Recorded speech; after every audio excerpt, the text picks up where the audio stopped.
নমস্কাৰ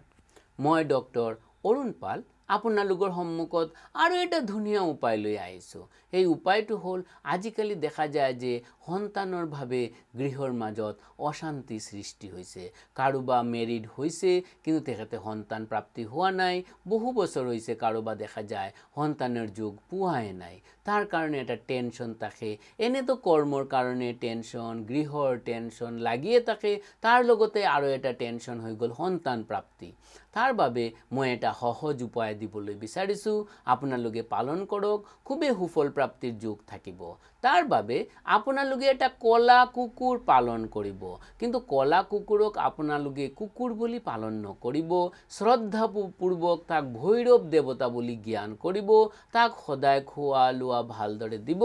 আৰু আপোনালোকে গণেশক এটা ফুল দিব সদায় লাহে লাহে চাব আপোনালোকৰ ঘৰৰ মাজত নতুন সন্তানৰ যোগ দেখা দিব আৰু আপোনালোকৰ গৃহ আনন্দত ভৰপুৰ থাকিব ধন্যবাদ